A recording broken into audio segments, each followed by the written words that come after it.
বন্ধুরা কেমন আছেন সবাই? আমরা ভালো আছি, আশা করছি আপনারাও ভালো আছেন। রন্ধনে শাশুড়ি বৌমার বন্ধন পরিবারে আপনাদের আরও একবার স্বাগত জানাই। আজকে চলে এসেছি মামুনির হাতের একটা জ্যান্ত চারাপোনা দিয়ে কাঁচকলা পেঁপে আলু দিয়ে ঝোল, মাছের ঝোল, সিম্পল একটা ঝোল দেখাবো আপনাদের সাথে। এইভাবে বানালে খুব বাড়ির সবাই খুব পছন্দ করবেন, দেখবেন। আপনারা যদি কখনো এইভাবে না বানিয়ে থাকেন অবশ্যই একবার ট্রাই করবেন। তার জন্য মামুনি কড়াইয়ে সর্ষের তেল দিয়ে তেলটা ভালো করে গরম করে নিয়েছে।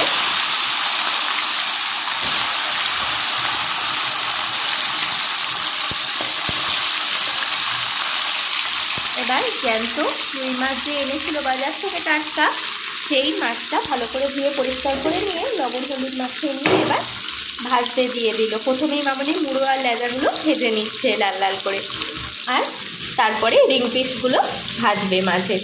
আর অন্যদিকে আমরা কাঁচকলা, আলু আর পেঁপেটা হালকা করে ভাপিয়ে নিয়েছি, দিয়ে জল ঝরাতে দিয়েছি। আপনারা কিন্তু ভিডিওটা স্কিপ না করে দেখতে থাকুন আর বানিয়ে নিন খুব স্বাস্থ্যকর একটা মাছের ঝোল। মাছগুলো মামুনি ভেজে নিক লাল লাল করে, তারপরে আবার দেখাচ্ছি। আপনারা কিন্তু ভিডিওটা স্কিপ না করে সাথে থাকুন। দেখুন বন্ধুরা, মামুনি মাছের মুড়ো আর লেজাগুলো লাল লাল করে ভেজে নিয়েছে আস্তে আস্তে করে। এবার এগুলো তুলে নেবে, দিয়ে রিং পিসগুলো ভেজে নেবে। এই দেখুন বন্ধুরা, মাছের ডাগাগুলো মামুনি ভেজে নিল। এবার মাছগুলো তুলে নিচ্ছে, দিয়ে ঝোলটা বসাবে ওই একই তেলে। আপনারা কিন্তু দেখতে থাকুন, খুব সহজে রান্নাটা হয়ে যায়, কিন্তু খুব স্বাস্থ্যকর আর খেতেও খুব সুস্বাদু হয় এভাবে বানালে। এই দেখুন বন্ধুরা, ওই মাছ ভাজা তেলের মধ্যেই মামুনি দিয়ে দিচ্ছে একটু পাঁচ ফোড়ন।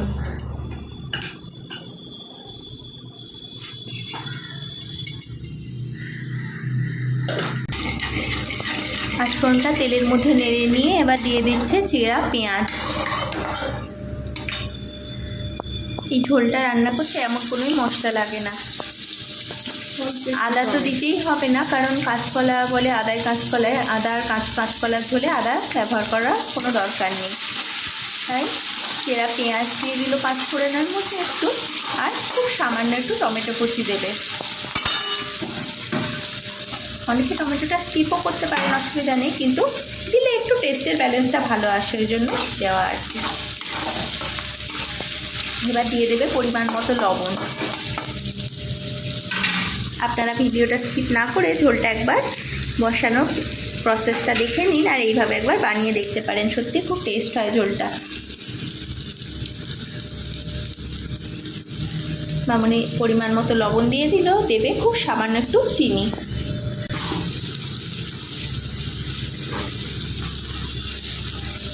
মামুনি দিয়ে দিল খুব সামান্য একটু চিনি টেস্টের ব্যালেন্সের জন্য।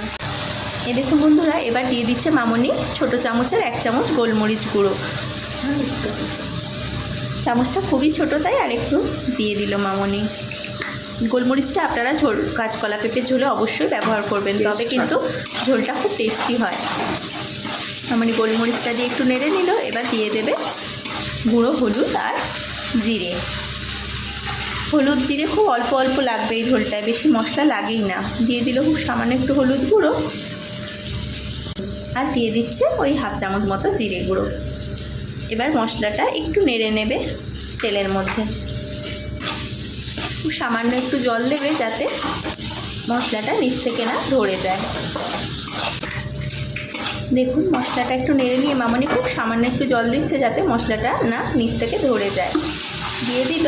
এবার মশলাটা একটু সামান্য, খুব বেশি কষানোর দরকার নেই, কারণ ঝোলটা তো একটু হালকা হয়।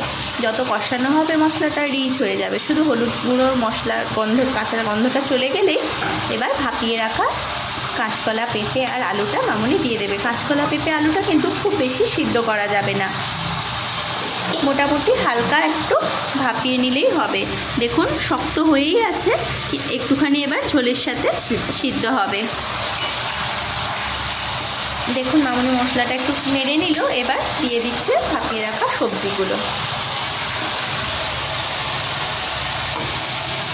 আপনারা কিন্তু অবশ্যই যদি এইভাবে না করে থাকেন বাড়িতে কখনো, একবার অবশ্যই ট্রাই করবেন, আর আমাদের কমেন্ট করে জানাবেন ঝোলটা এইভাবে বানালে কেমন লাগে খেতে।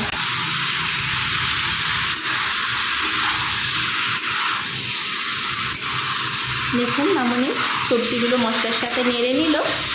এবার পরিমাণ মতো জল এতে অ্যাড করবে। বেশি মশলার সাথে এটা কষানোর দরকার নেই। সবজিগুলো আসলে যত কম কষাবেন ততই রিচটা কম হবে ঝোলটা।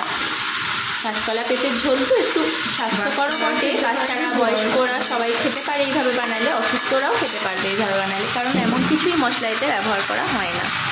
এবার মামনি পরিমাণ মতো জল এতে দিয়ে দিচ্ছে। এই দেখুন মামনি ঝোলটা দিয়ে দিল যতটা লাগবে।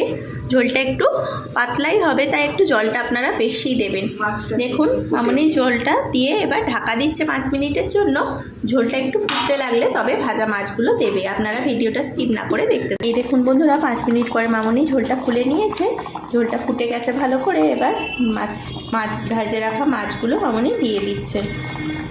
আপনারা কেউ এইভাবে করেন নাকি কাঁচকলা পেঁপের চারা মাছের ঝোল? জানাবেন কমেন্ট করে। আর যদি এইভাবে না করেন একবার এই প্রসেসে বানিয়ে দেখতে পারেন, সত্যি খুব টেস্টি হয় আর হালকাও হয়, স্বাস্থ্যকরও বটে ঝোলটা। বাড়িতে বয়স্ক অসুস্থ সবাই এইভাবে করে দিলে খেতে পারবে ভালোভাবে। মামনি ভেজে রাখা মাছগুলো সব দিয়ে দিল। এবার আরও মিনিট 2 ঢাকা দিয়ে ঝোলটা গ্যাসের ফ্লেম জোরে দিয়ে একটু ফুটাবে মাছগুলো। 2 মিনিট পরে আমরা আসছি, আপনারা ভিডিওটা কিন্তু দেখতে থাকুন শেষ অবধি। এই দেখুন বন্ধুরা 2 মিনিট পরে মামনি ঝোলটা খুলে দিচ্ছে। এই দেখুন ঝোলটা খুব সুন্দর কালার চলে এসছে আর সবজি মাছ সব ভালোভাবে সিদ্ধ হয়ে গেছে। খুব সুন্দর একটা গন্ধ বেরোচ্ছে আর খেতেও খুব টেস্টি হয়েছে। আপনারা কেউ এইভাবে বানান নাকি কাঁচকলা পেঁপে চারা মাছের ঝোল? অবশ্যই জানাবেন। আর যদি ভালো লেগে থাকে তাহলে লাইক কমেন্ট শেয়ার করবেন, সাবস্ক্রাইব করতে ভুলবেন না। ফেসবুকেও আমাদের পেজটিকে অবশ্যই ফলো করে নেবেন। ভিডিওটি এতক্ষণ ধরে দেখার জন্য আপনাদের অসংখ্য ধন্যবাদ আর অনেক ভালোবাসা। আজ তাহলে আসি, আবার দেখা হবে অন্য কোনো দিন অন্য কোনো নতুন রেসিপি নিয়ে। ততক্ষণ আপনারা ভালো থাকুন, সুস্থ থাকুন।